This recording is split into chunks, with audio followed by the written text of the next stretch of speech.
Assalamualaikum warahmatullahi wabarakatuh. Saudara-saudara, para mahasiswa semester 5 untuk pendidikan agama Islam PAI yang mengambil pendidikan sejarah peradaban Indonesia. Kemarin sudah saya sampaikan di YouTube tentang materi, bagaimana mendesain materi. Jadi untuk mendesain materi itu bisa kita lihat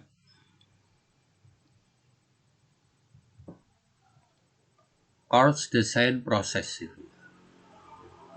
Konten itu materinya, kompetensi itu tujuannya, strategi itu cara untuk mencapai tujuan, evaluasi itu untuk melihat seberapa kemampuan pendidik, peserta didik itu memiliki kemampuan dasarnya. Nah, kemudian kemarin sudah saya sampaikan tentang konsep-konsep pokok, jadi konsep map. Ini kalau saudara sudah mau mempelajari itu akan lebih mudah itu. Jadi konsep-konsep pokok, ide-ide abstrak, hubungan yang mengkaitkan satu konsep dengan konsep yang lain, kemudian mempresentasikan hal-hal yang paling baik, kemudian ide berasal dari psikologi kognitif. Nah, maka kemarin sudah saya sampaikan tentang langkah-langkah. Pertama, brainstorming, curah gagasan. Jadi curah gagasan itu ngambil dari indikator-indikator materi pembelajaran. Nah, berapa? Kira-kira tentukan 8-12 dari materi pembelajaran tersebut. Nah, kemudian tulis dan susun dalam bentuk gambar. Jadi gambarnya kanan kiri, atas bawah, itu bisa ditulis itu. Nah, kemudian yang kedua itu hubungan konsep-konsep itu dengan garis. Jadi garis itu ada panahnya. Mengapa ada hubungan sebab akibat yang ada pada konsep-konsep abstrak tersebut. Kemudian diberikan label. Label itu menunjukkan arah apa di situ loh. Untuk ini sekedar mengulang saja, memberikan label itu. Nah, kemudian misalkan begini. Kita mau belajar statistik. Jadi ini statistik, ini menjadi konsep abstrak yang kemarin saya belum memberikan contoh. Kemudian di sini ada data. Ada data. Kemudian di bawahnya itu distribusi frekuensi. Jadi keteraturan ataupun frekuensi yang ada. Kemudian masalah rata-rata. Kemudian di sini ada sampel populasi.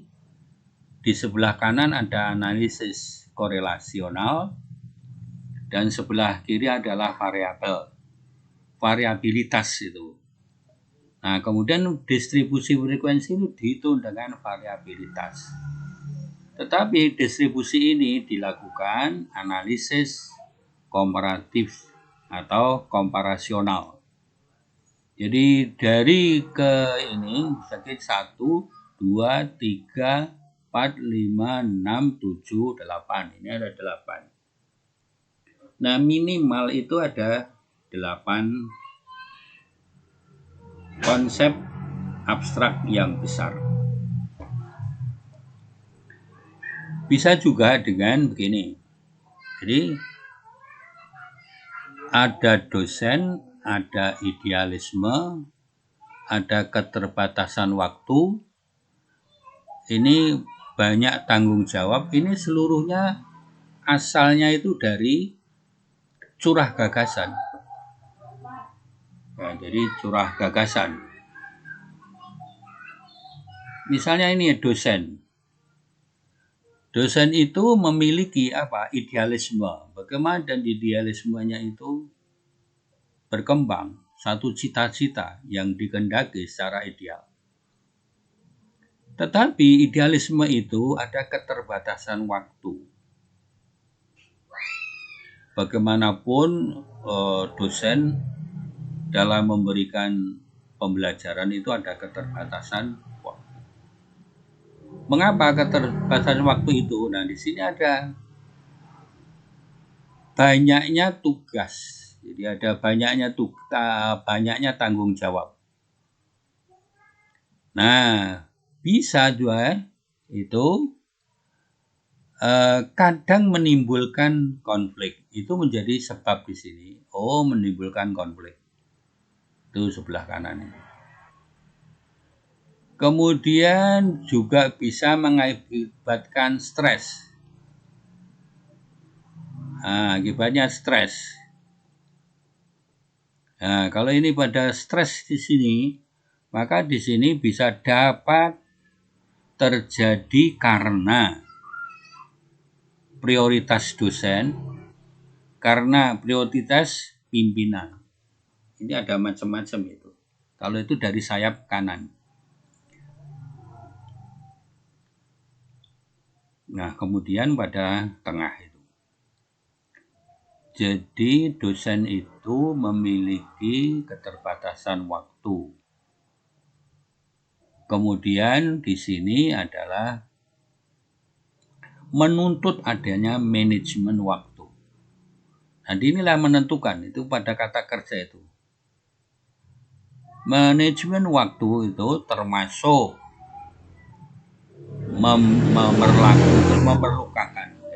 memerlukan hemat waktu, prioritas. Jadi mesti ada prioritas dan hemat waktu. Nah, pada prioritas ini mungkin untuk hemat waktu juga, tetapi prioritas itu adalah prioritas dosen, juga prioritas pimpinan. Dari skop inilah yang disebut pada peta konsep. Jadi dari satu bidang ke satu bidang itu ada. Kemudian ini turun keterbatasan waktu, itu menjadi manajemen waktu.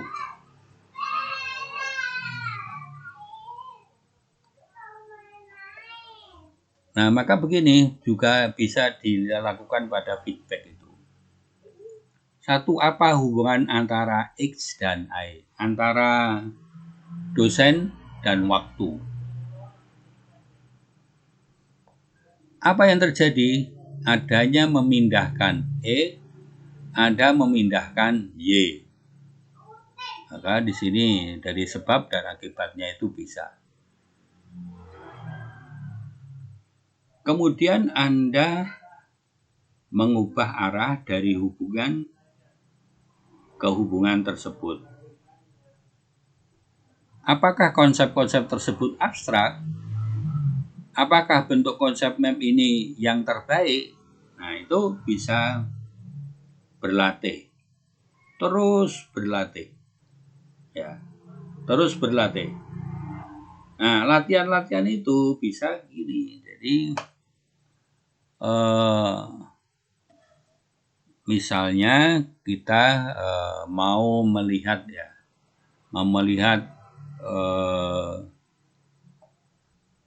rumah tangga.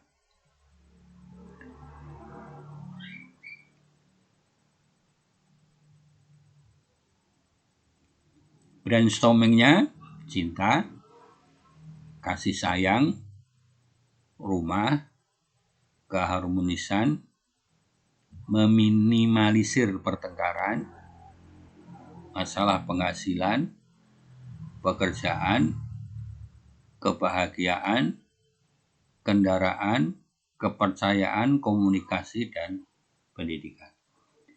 Dari 12 ambil 8 boleh. 12 ini ambil seluruhnya juga boleh. Tinggal bisa mewarnai satu judul. Kalau misalkan peradaban zaman Rasul, peradaban Islam pada zaman Rasul, itu masih terbatas. Kemudian dakwahnya bagaimana, sembunyi-sembunyi, musuhnya siapa, maka harus hati-hati, ada ancaman, dan sebagainya itu kalau itu dalam peradaban. Ya, ini juga keluarga.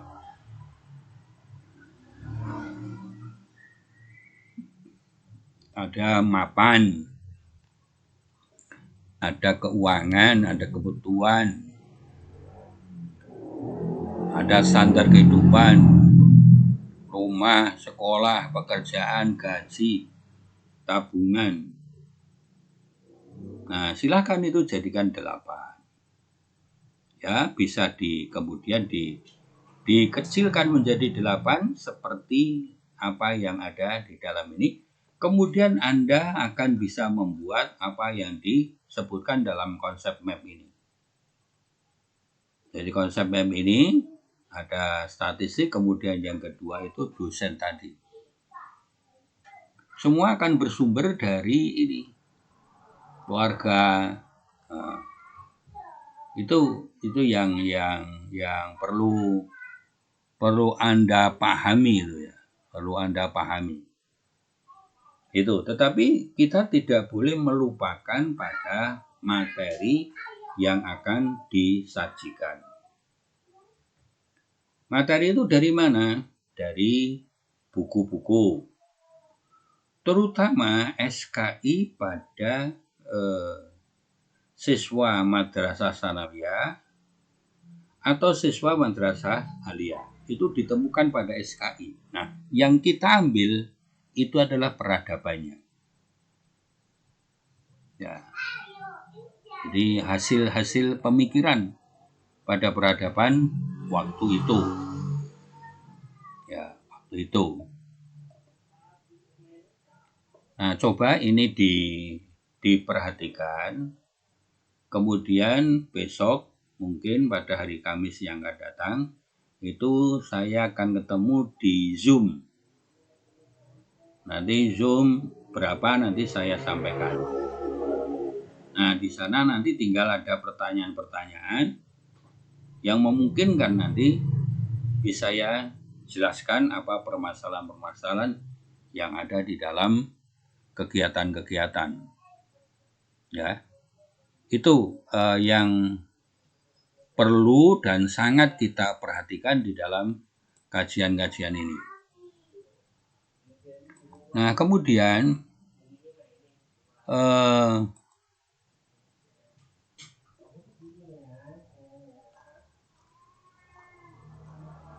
tentang desain pembelajaran kemarin, kita itu mau membuat, ya. Jadi mengajar itu setidaknya ada 4 hal. Ya, 4 hal. Apa 4 hal itu?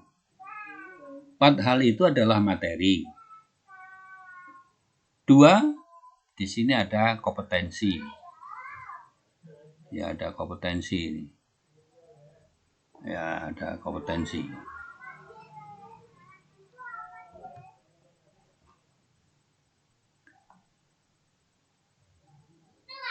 Kompetensi di dalam sejarah Islam itu adalah rahmatan lil alamin misalnya. Nah, maka Islam rahmatan lil alamin itu adalah Islam yang kehadirannya di tengah kehidupan masyarakat mampu mewujudkan kedamaian dan kasih sayang bagi manusia maupun alam. Rahmat Allah yang bernama Islam meliputi seluruh dimensi kehidupan manusia. Allah telah mengutus nabinya atau rasulnya sebagai rahmat bagi seluruh manusia agar mereka itu mengambil petunjuk Allah dan tidak akan mendapatkan petunjuknya kecuali mereka yang bersungguh-sungguh dan mencari keridhaannya. Jadi itu bisa dilihat judul-judul ini dalam lintas buku aliyah maupun pada buku sanawiyah tentang kurikulum. Jadi kurikulum itu sudah ada di bingkainya RPP atau kurikulum yang ada di madrasah sanawiyah maupun di madrasah aliyah. Maka kemudian kalau itu masuk pada kompetensi dasar dan indikator, jadi di KI 1 itu menghargai dan menghayati ajaran agama yang dianutnya. Jadi menghargai artinya betapa besarnya perjuangan Rasulullah itu untuk menghidupkan Islam.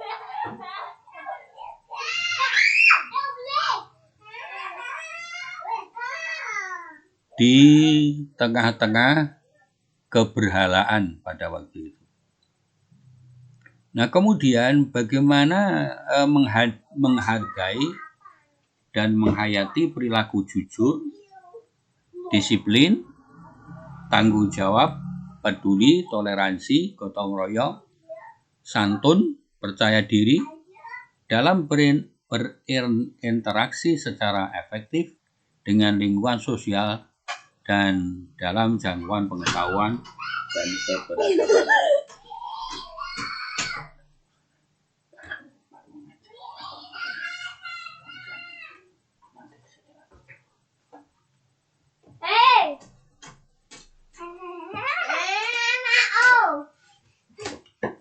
Kamu ke sana dulu. Aku baru ngajar.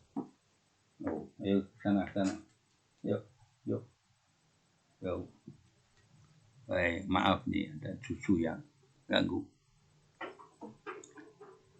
Nah, maka kompetensi itu menjadi tujuan pembelajaran yang bersumberkan pada keterampilan ini, kompetensi 1, kompetensi inti 2, kompetensi inti 3, dan kompetensi inti 4. Nah, disitulah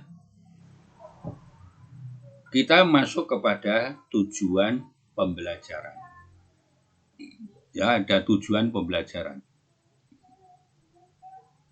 Tujuan pembelajaran itu nanti dibuat setiap judul yang ada atau materi yang ada di dalam SKI, baik madrasah sanawiyah maupun madrasah aliyah. Itu. Buku manual workshop penguatan mengajar mengungkapkan bahwa 4 dasar pemikiran yang berkaitan dengan mengapa harus merumuskan tujuan pembelajaran.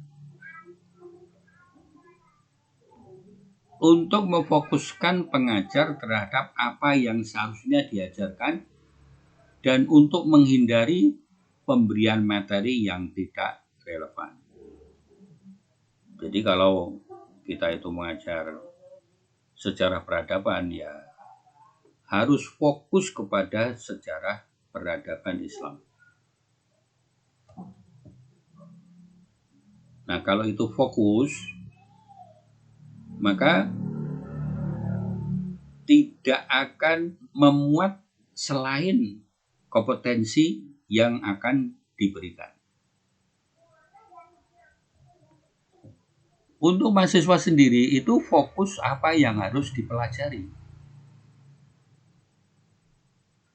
Jadi untuk menghindari pembelajaran yang tidak relevan. Jadi misalkan akhlak itu ya tentang perilaku, adabnya, kesesuaiannya di dalam mencontoh Rasulullah Shallallahu Alaihi Wasallam. Kemudian tidak kalah pentingnya, jadi alasan perlunya merumuskan tujuan pembelajaran itu untuk menentukan metode yang lebih disukai atau cocok untuk pengajaran. Ya, pada active learning itu mungkin ada true or false, itu sesuai apa tidak. Kemudian juga pada lecturing misalnya, dia dapat membuat tujuan pembelajaran apa belum. Nah itu. Kemudian juga apakah dia rajin apa tidak. Ini menjadi permasalahan kalau itu untuk mencontoh. Kemudian yang keempat itu adalah untuk membantu pemilihan tes atau item tes. Nah, pada item tes itu maka ada materi, ada tujuan, ada strategi, dan ada evaluasi.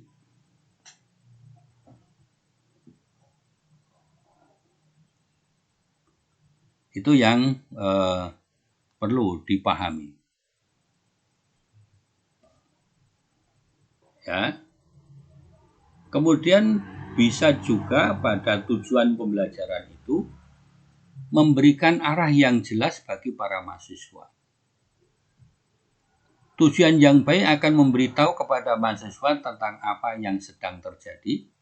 Dengan tujuan yang jelas, mahasiswa akan lebih mudah berpartisipasi dalam proses pembelajaran. Tujuan yang baik akan mengomunikasikan tujuan pembelajaran dengan cara menjawab 3 pertanyaan sebagai berikut ini. Jadi, sesuai dan tidaknya materi itu, maka sesuai juga dengan aspek kinerja. Perubahan apa terhadap perilaku yang harus atau yang dapat dilakukan oleh mahasiswa. Nah, jadi perilaku apa yang ditonjolkan? Misalkan Rasul sebagai uswatul hasanah. Nah, kemudian uswatul hasanah dari 5 tadi, ya, itu memberatkan pada titik mana dalam memberikan arahan yang jelas itu. Kemudian berdasarkan kondisi apa kinerja tersebut harus terjadi. Jadi pemahaman strategi dakwah Rasul itu perlu didiskusikan. Ya, ini strategi ini. Nah, tinggal guru itu memberikan fasilitas untuk diskusi dan fasilitas untuk menilai apa hasil diskusi tersebut. Yang ketiga, bagaimana seharusnya kualitas kinerja tersebut. Jadi pendapat Marcher dikutip oleh buku The Art of Teaching Adult Peter Renner 1998 page 9. Nah, maka kegunaan tujuan pembelajaran bagi guru dan mahasiswa itu sangat dominan untuk diketahui kedua belah pihak antara guru dan mahasiswa. Jangan sampai apa yang dibutuhkan oleh siswa tidak tersedia fasilitas dari guru atau sebaliknya. Jadi guru itu, ya, pembelajaran membantu mahasiswa sebagai berikut. Mengetahui harapan guru secara jelas. Jadi murid itu tahu, oh ini yang dikehendaki. Ya, yang dikehendaki. Jadi misalkan peran Pangeran Diponegoro misalkan, dia membawa tongkat, maka dia bisa memberikan contoh. Contoh apa? Ketaatan Nabi Musa terhadap Allah. Tetapi Nabi Musa pun ditipu oleh umatnya sendiri. Apa yang dilihat, apa yang dia katakan itu kadang-kadang tidak benar. Baik. Ini. Jadi ini biar agak jelas itu. Jadi kalau menjadi pedoman untuk fokus belajar, nomor B ini, memang tujuan pada pembelajaran itu bagaimana untuk dijadikan fokus. Ya, fokus. Karena apa? Untuk mengetahui indikator-indikator yang jelas untuk mengukur keberhasilan. Ya, untuk mengukur keberhasilan.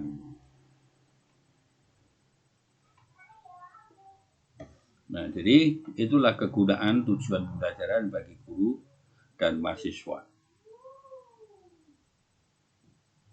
Hanya masih banyak lagi untuk jadikan fokus pada kesempatan yang indah ini. Kemudian penggunaan taksonomi Bloom dalam rumusan tujuan pembelajaran. Ada ranah kognitif, ada ranah afektif, dan ada ranah psikomotorik. Nah, ranah kognitif itu bagaimana anak-anak itu secara vokasional itu sudah memiliki keterampilan-keterampilan untuk paham atau menyebutkan. Jadi menghitung, oh ini 1, 2, kalau peradaban siapa nabi kita, kemudian siapa ibunya, itu kalau tingkatan pada SD. Tapi kalau sudah SMA, mengapa dakwah Rasul itu sembunyi-sembunyi? Nah, karena dakwah itu isi dakwah itu mesti benar. Nah, maka di sini pada teori Bloom itu dibagi atas 6 tingkatan secara berurutan belajar pada tingkat yang telah tinggi, yang lebih tinggi tergantung kepada capaian keterampilan dan kemampuan.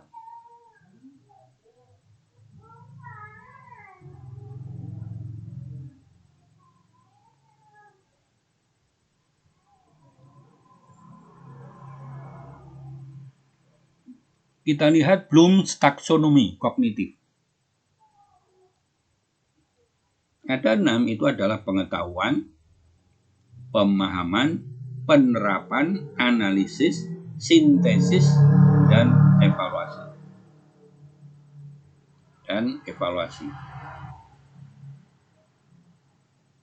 Itu dari kurang sulit sederhana kemudian lebih sulit.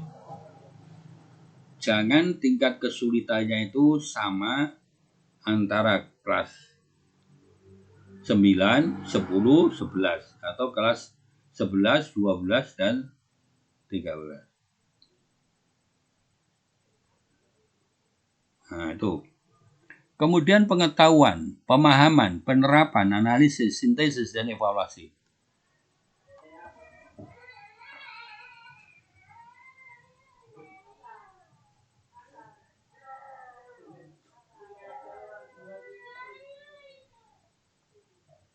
Contohnya, LO itu apa toh? Learning objective.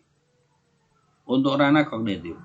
Level pengetahuan mahasiswa akan mampu menyebutkan kriteria learning objektif dalam suatu model rancangan pembelajaran.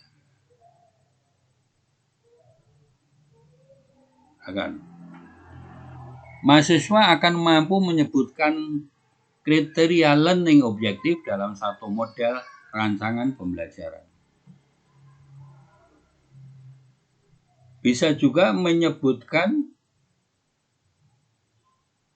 strategi dakwah Rasul, strategi perdagangan Siti Khadijah.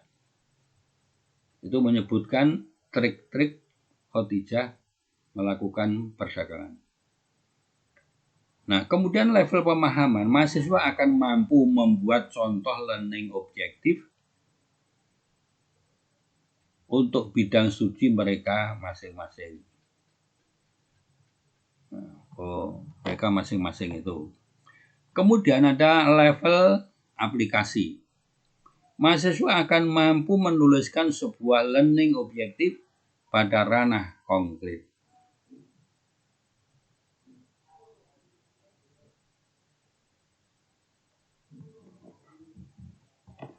Coba renungkan ini.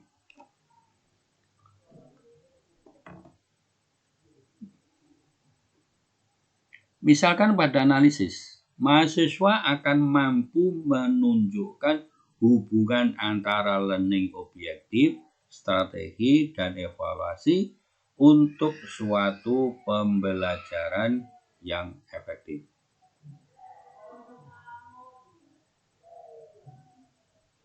Itu pada analisis. Jadi mampu menunjukkan hubungan antara learning objektif dengan strategi dan evaluasi untuk suatu pembelajaran yang efektif.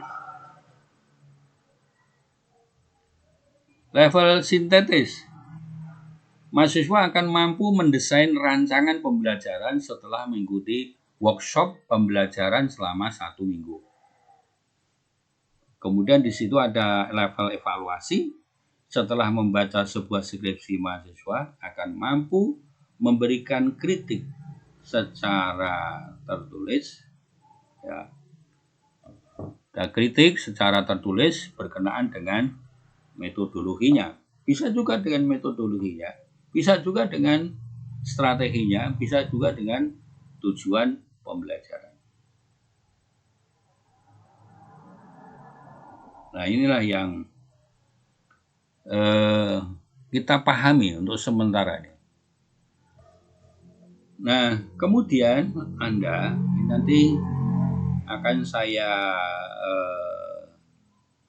berikan pada kesempatan yang lain.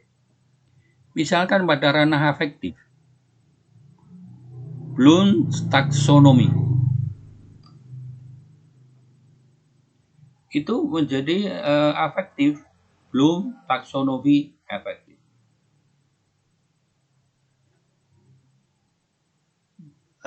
Misalkan begini, afektif itu kurang atau sulit sederhana, menerima partisipasi, menentukan sikap, organisasi, pembentukan, dan politik dengan pola kehidupannya. Kemudian juga di situ ada evaluasi. Semua ini ada dalam kajian strategi. Maka Anda harus sudah bisa membuat apa? Tujuan pembelajaran. Nah, tujuan pembelajaran masing-masing silakan menyampaikan. Dan nanti kalau masih ada waktu, maka contoh-contoh itu perlu disampaikan kepada ruang diskusi Zoom pada hari Rabu yang akan datang. Beberapa contoh LU untuk ranah afektif. Mahasiswa bersedia mengikuti pelajaran dengan baik ketika berada di dalam kelas. Jadi mengikuti pelajaran. Berarti apa toh pada level menerima. Jadi penerimaan itu. Mahasiswa bersedia mengikuti pelajaran dengan baik bagi yang ada di dalam kelas. Di kelas saja tidak baik, apalagi di luar kelas. Atau di luar kelas saja baik, apalagi di dalam kelas. Untuk mengikuti dengan baik ketika berada di dalam kelas. Nah, seperti itu sebenarnya ya untuk level penerimaan. Jadi menerima. Mahasiswa bersedia membaca kitab-kitab karya Jamak Sari Dzofir, misalkan. Jamak Sari, misalkan. Itu sudah ada kerentek dulu. Nah, kemudian setelah tawaran itu bersedia membaca kitab-kitab karya Jamak Sari. Jamak Sari. Sari Dzofir. Nah, kemudian pada level partisipasi.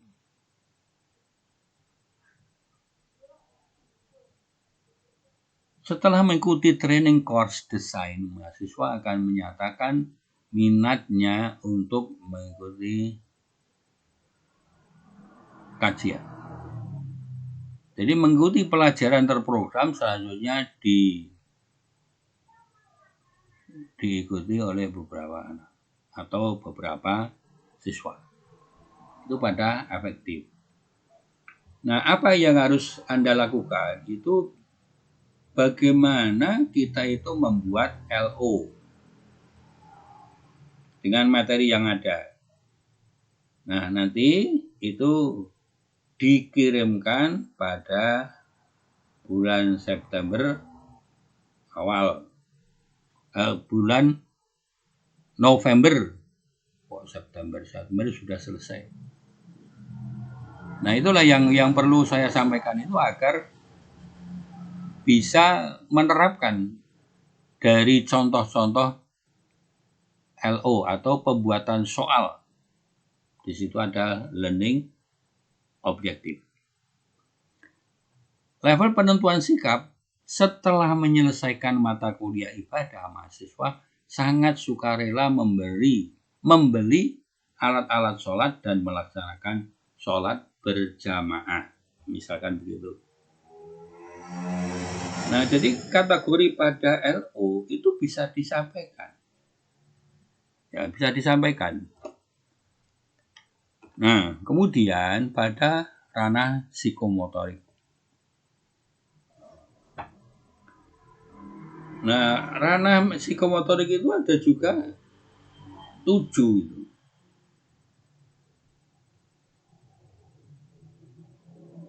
Ya. Apa? Persepsi.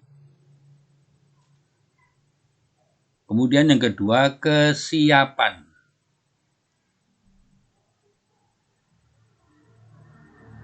Ya. Nanti kemudian ada persiapan, gerakan terbimbing, gerakan terbiasa, gerakan kompleks, gerakan penyesuaian yang perlu ada gerakan-gerakannya, kemudian indikatornya.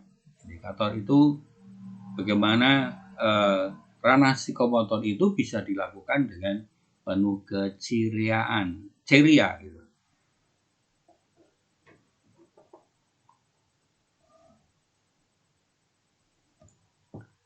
Misalkan begini, ya, nanti saudara bisa melihat beberapa contoh learning objektif untuk ranah psikomotorik. Misalkan level persepsi, mahasiswa akan mampu membedakan beberapa warna yang digunakan dalam lukisan minyak.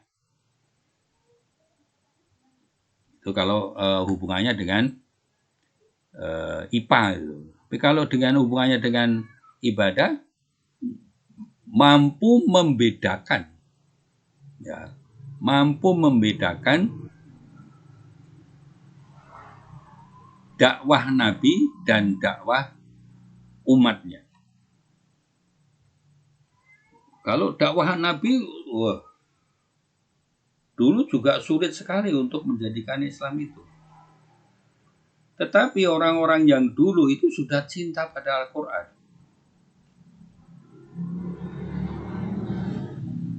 Nah, itu sebagai psikomotor.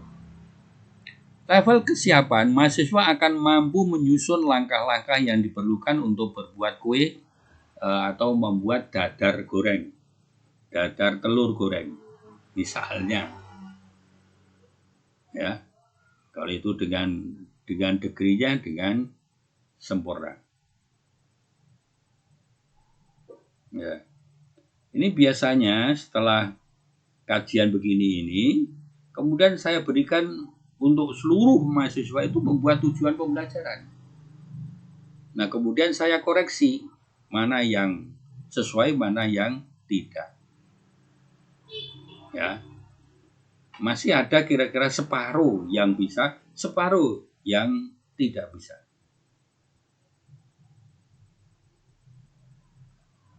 Gitu. Misalnya level ketiga, gerakan terbimbing, mahasiswa akan mampu mengikuti langkah instruktur dalam melakukan putaran paralel pada main ski turun bukit. Ski turun bukit. Itu spesifik. Gerakan terbiasa, mahasiswa akan mampu menyuntikkan jarum pada pembuluh darah. Jadi, terampil begitu.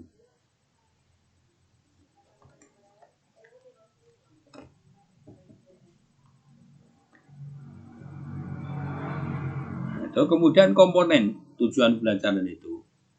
Jadi menurut Atwi Sutardi dalam bukunya Desain Instruksional mengupakan 4 komponen yang perlu diperhatikan di dalam merumuskan formulasi tujuan pembelajaran. 1. Audience, peserta didik. Behavior, tingkah laku. Condition, syarat evaluasi. Degree, tingkatan.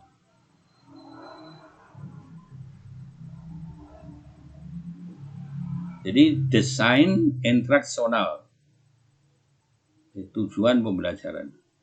Dilihat di situ, maka audience pertama, kedua behavior, ketiga syarat evaluasi, keempat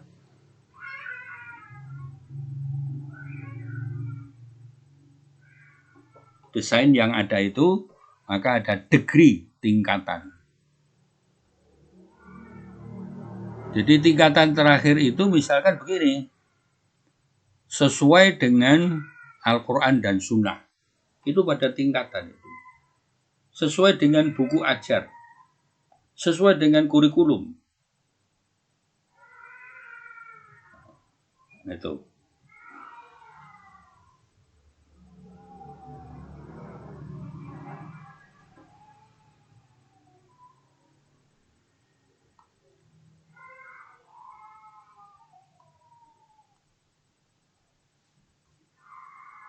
Kemudian rumusan LO sering hanya merupakan daftar topik-topik pembelajaran yang ada pada silabus seperti mempelajari bahasa Indonesia sebagai media komunikasi. Ya jangan hanya topik-topik saja, tetapi rumusan LO itu ya menghubungkan yang lebih dari satu tipe pembelajaran atau kinerja. Seperti mengetahui dan memahami prinsip-prinsip penulisan karya ilmiah misalnya. Nah, itu gitu. Nah, maka di sini nanti Anda sudah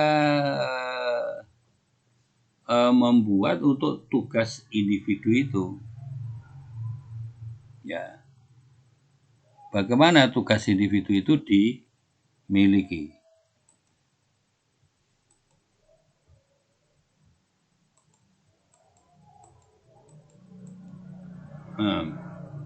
Jadi bagaimana tugas-tugas individu itu dimiliki.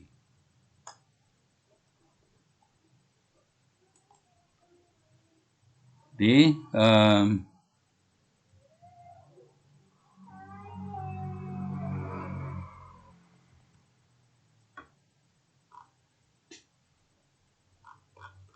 yang terakhir tadi,